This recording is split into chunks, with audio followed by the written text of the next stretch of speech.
Christmas at the movies is back, and it's weirdly competitive. You learn a lot about the economy by watching what people do and when they don't. Have to be responsible for a few days. In this Christmas weekend, millions of people did something that not long ago felt almost nostalgic. They went to the movies together. What's the best sign that movies are really recovering? It isn't a press release from Hollywood, but for the simple fact that audiences showed up in huge numbers on the busiest weekend of the year.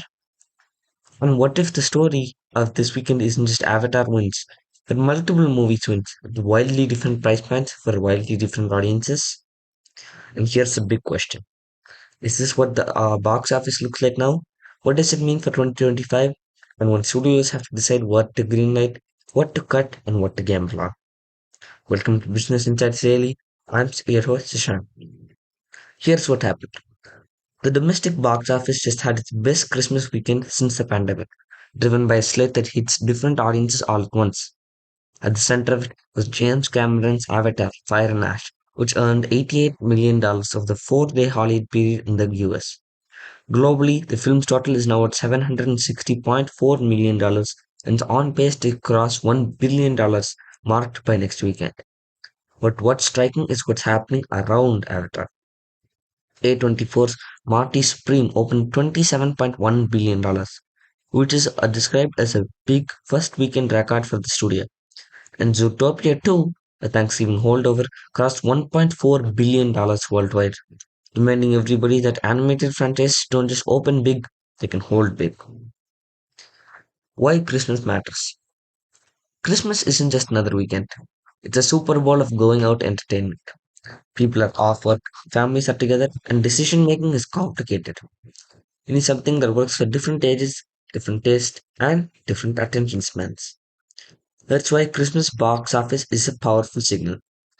It tests whether theaters are still default choice for what should we do tonight, not just for hardcore movie fans, but also for regular households.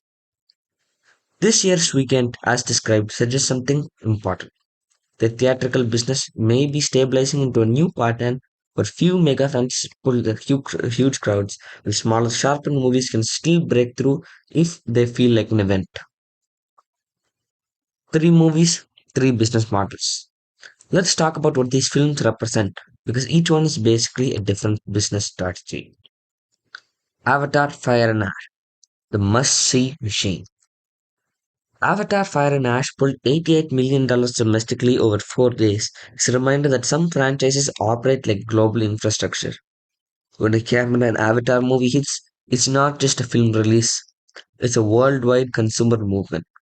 And a global total of 760.4 million, with momentum towards 1 billion. Tells studios exactly what they want to hear. Big screen spectacle still has gravitational pull. Marty Supreme.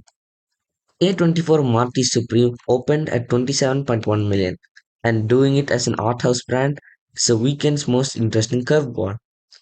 Because it's just audience don't want spectacle, they also want something buzzy and different. Something that feels like a smart choice when you're not sure you want another franchise sequel.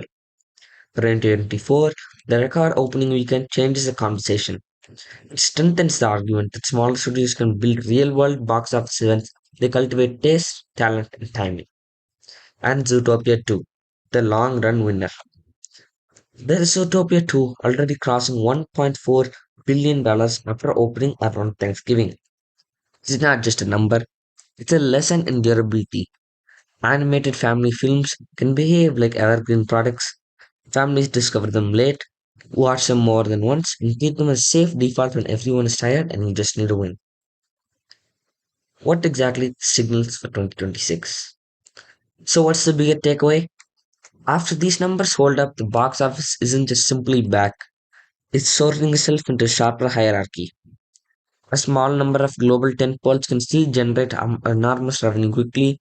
Avatar, a lane for distinct conversations, originals, or semi-originals that can punch above their weight, Marty Supreme, and franchise animation that can quietly become the steadiest juggernaut of all.